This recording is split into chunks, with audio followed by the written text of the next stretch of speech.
तो आपने देखा कि किस तरीके से एक बुजुर्ग जो सड़क के बीचों बीच चल रहा था, जिसका घर नहीं है, परिवार में कोई नहीं है, ये कहना है बुजुर्ग का। और एक चाय का स्टॉल चलाने वाले ने जब देखा कि बुजुर्ग इतने कोहरे में सड़क पर बीचों बीच चल रहा है तो डायल 112 को जानकारी दी गई। डायल 112 अब मौके पर पहुंच चुकी है और अब देखेंगे कि बुजुर्ग को किसी सुरक्षित जगह पर छोड़ा जाए ताकि वो इतने कोहरे में रहने पर मजबूर ना हो, उसे एक परिवार मिले, रहने के लिए जगह मिले। तो आप देख सकते।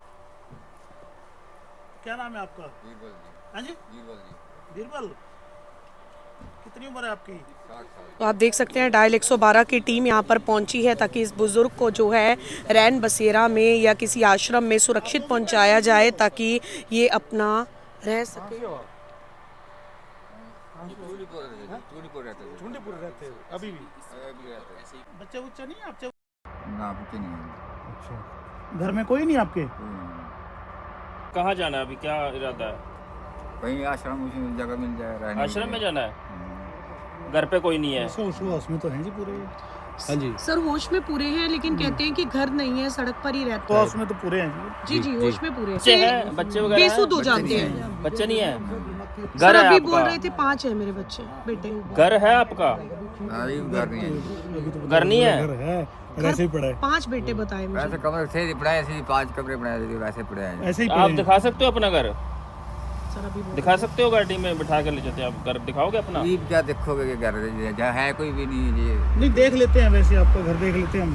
पड़ोस पड़ोस में आपका पूछ लेंगे कि आप कोई नहीं है घर पर, कोई नहीं है जी। घर पे कोई नहीं है, आप घर जाना भी नहीं चाहते? ये घर कहाँ जाए, ये सड़क के घूम रहे हैं घर। अच्छा, चाचा ताऊ कोई और पड़ोस में होगा? घर तो लोग नहीं है। कुछ नहीं है। गंगा सरपंच थाने वो हमारे से वही लगे था अच्छा सरपंच। ठीक है। सरपंच जानते हैं आपको? हाँ गंगा सरपंच था वो। गंगा सरपंच जानता है। एक बार इसको सरपंच के पास ले लेते हैं। सरपंच से पूछ लेते हैं इसके बारे में भाई क्या है। एक बार आज के जाएंगे, इसका घर देखेंगे और सरपंच साहब से मिलेंगे, वो क्या बताते हैं इसके बारे में, आगे की कार्रवाई। फिर अगर ये बोलेंगे कि इसको आशियाना में छोड़ना है तो इसको आशियाना। बातचीत से तो से ठीक लग थोड़ा रहा है, लग रहे हैं कि माइंडली डिस्टर्ब हैं। बाकी इनको गाँव का पता है कि मैं चुंडीपुर का रहने वाला हूँ और सरपंच को भी जानते हैं। एक बार सरपंच से मिल लेते। बच्चों के बारे में कभी बोल रहे हैं कि 5 बच्चे हैं घर पे, बोला 5 कमरे हैं, मेरा मकान है बट खाली पड़ा है। सर स्टेटमेंट बारी बारी चेंज कर रहे हैं। माइंडली डिस्टर्ब लग रहे हैं कुछ। कभी घर बता रहे हैं, कभी बच्चे 5 बता रहे हैं, पूरी चेंज हो रही एक है। बार गांव के सरपंच को जी, मिलके अगर जी। वो इसके बारे में बताते हैं कि हमारे गांव के रहने वाले हैं। गांव में लेकर जाया जाएगा, गांव के सरपंच से पूछताछ की जाएगी, घर के बारे में जानकारी ली जाएगी। अगर उसके बाद परिवार मिलता है, बच्चे मिल जाते हैं और तो बच्चों के साथ बातचीत की जाएगी, नहीं तो फिलहाल किसी सुरक्षित जगह पर जहां पर ये बुजुर्ग बिल्कुल सुरक्षित रहे अपना आशियाना रैन बसेरा में, ताकि इतनी सर्द रातों में ये सड़क पर रहने पर ना मजबूर हो। तो आप ये देख सकते हैं अभी डायल 112 की गाड़ी यहाँ पर मौके पर पहुंची, बुजुर्ग से बातचीत की, उनके पिता का नाम पूछा, उनके घर का नाम पूछा, गांव का नाम पूछा। लेकिन सबसे बड़ी दिक्कत ये है कि बात तो नॉर्मल कर रहे हैं लेकिन कभी कहते हैं मेरे 5 बच्चे हैं, कभी कहते हैं मेरे 5 घर हैं, कभी कहते हैं मेरे 5 कमरे हैं।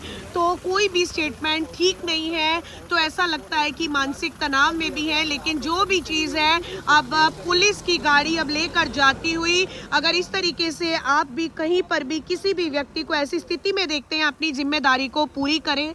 आप देख सकते हैं चाय का काम करने वाले व्यक्ति द्वारा पुलिस को जानकारी दी गई, हम लोगों को जानकारी दी गई और किस तरीके से बुजुर्ग सड़क के बीचों बीच चल रहा था, उसने अपनी जिम्मेदारी को पूरा किया। अगर आपको भी इस तरीके से कोई भी कहीं पर भी नजर आता है तो अपनी जिम्मेदारी पूरी करें, क्योंकि ठंड के कारण बहुत बड़े बड़े मामले हो जाते हैं कि सर्द रातें हैं और सर्द रातों में खुले आसमान के नीचे अगर कोई सोने पर मजबूर हो तो आप सोच सकते हैं उसके साथ क्या हो सकता है। तो ये सीधी तस्वीरें आपको हरियाणा के करनाल से दिखाई जा रही हैं।